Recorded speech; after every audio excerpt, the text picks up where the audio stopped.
you're not just living as a victim, and that you have a little bit more control over your circumstances than you previously believed. So when you begin to feel that fear lift, identify that. When you begin to hear thoughts in your head that are fear-based, identify it.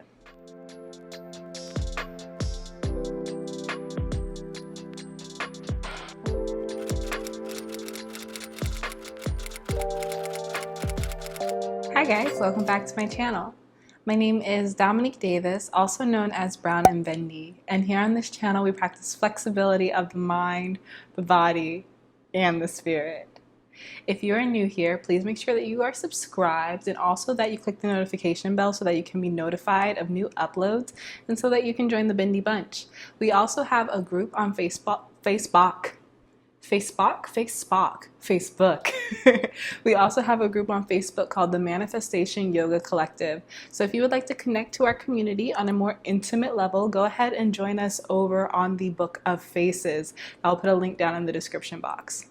Today's video is about this notion of placing our power outside of ourselves, because I have been kind of obsessed with this concept for the past week, and I want to talk to you about it a little bit.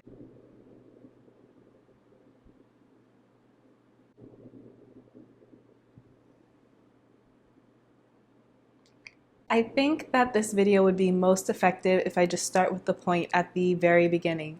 The point of this video is your internal power is your key to everything.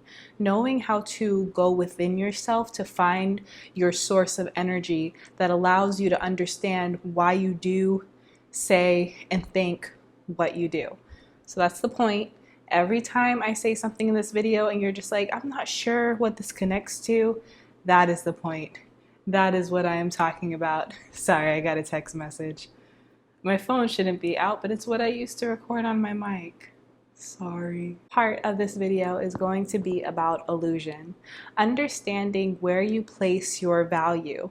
Because if you place any of your emotional value on things outside of yourself, you are prone to believing illusion.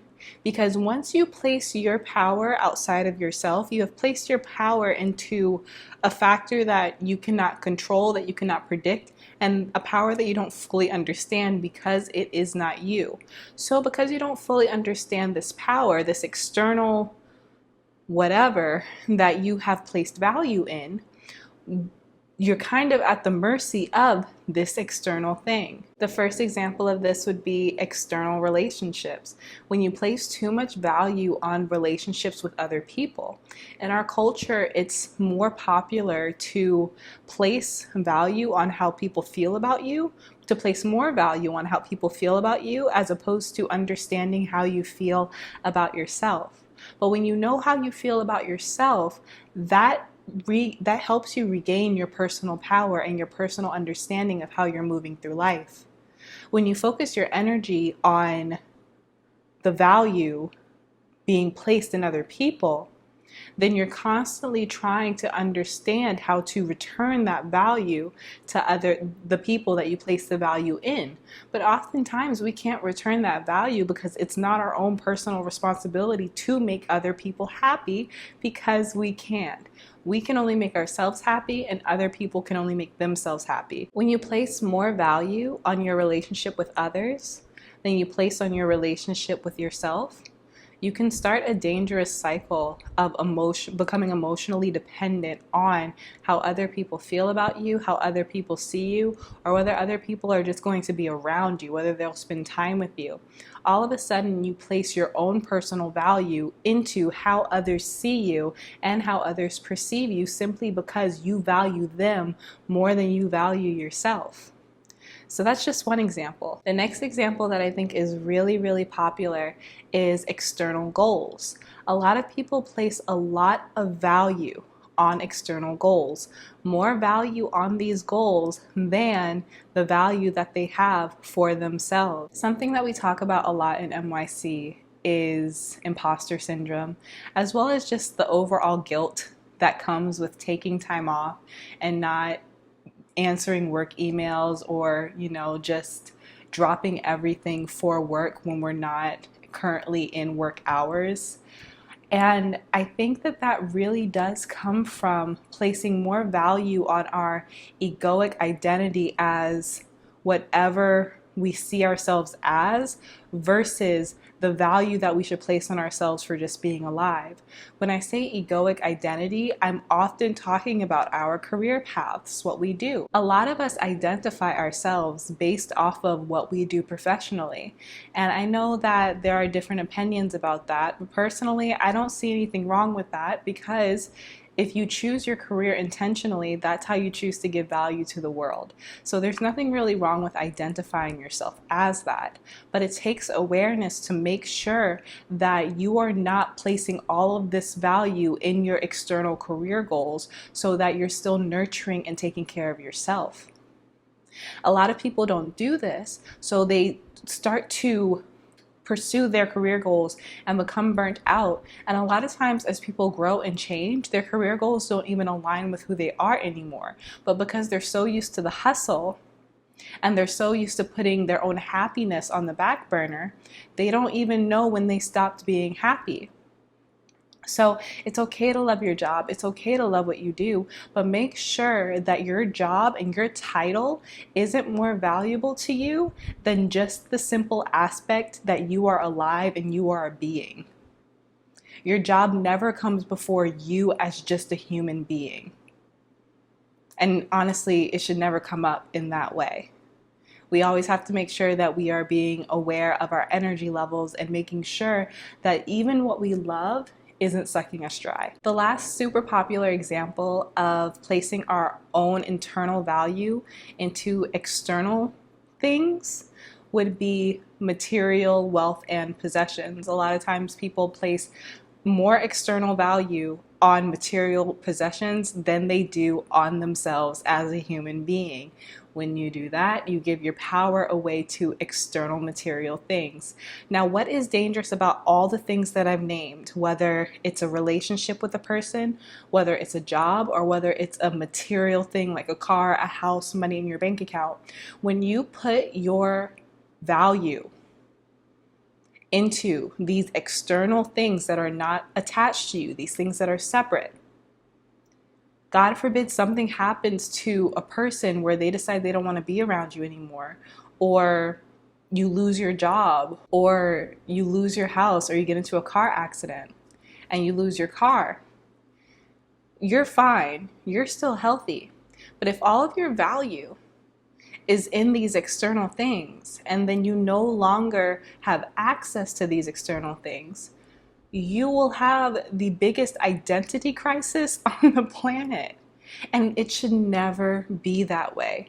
We should never lose something external from us and then come back and question who we are. Yes, we can deal with the emotions. Yes, we can grieve. Yes, we can miss whoever. Yes, we could want our money and be disappointed when we don't get paid a certain amount.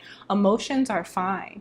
But when there is a disconnect, and when you lose these things and you don't know who you are without these external things, that means you didn't know who you were in the first place, which means that you didn't know how to connect to your internal source of power. Let's talk a little bit about diminishing the source of your power. I would like to remind you guys that you cannot hold two drastically different thoughts or emotions at one time.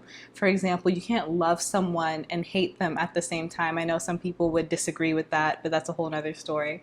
You cannot purely love someone and hate them at the same time. You cannot feel gratitude and fear at the same time.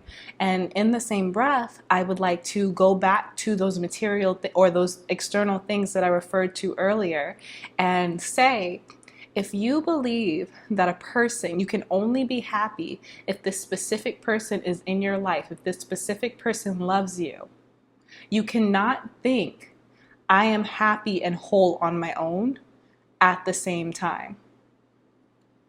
And if you don't have the internal knowledge to know how to be happy and whole on your own, manifesting will be very difficult, because you're constantly going to feel your energy shift and become low and not understand why. The same goes for goals. If you think to yourself, I'm not going to be accomplished unless I get this job, it is impossible to think I am accomplished within myself by my own standards. It's impossible to think that at the same time. You're either going to think I need a job to feel accomplished, or I know that I'm accomplished based off of the value that I have put into myself and who I know I am. You can't think both of those things at the same time. I think that the idea of being whole and complete is actually very appropriate for this conversation.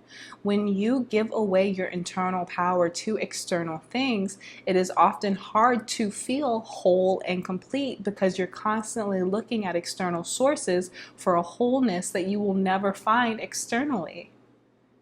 So when it comes to manifesting, when it comes to taking control of your life and deciding what you want for yourself, there will always be a little bit of you that feels like it's not quite possible because you feel like a part of yourself is missing, and that missing part may be the key. But the thing is, that part is never missing. You're just unaware of it because that energy is going somewhere else. If you succumb to the idea that your power exists outside of you, which is what our culture tries to make us believe. Buy this, buy that, watch this, watch that, be this type of person, or else no one will like you. Like all of these things that are fed to us since we are very young. If you align with this way of thinking for a prolonged period of time, your connection to your personal power will dwindle. It'll always be there. It's always accessible. But the longer that you stay away from your own sense of personal power, the harder it is to identify the vibration of finding your power internally, not externally. So it just takes a little bit more practice and retraining of the mind to understand how to find your power from within yourself, not from other people, not from job titles, and not from material possessions. Let's talk about a couple of ways that I like to reconnect to my internal power.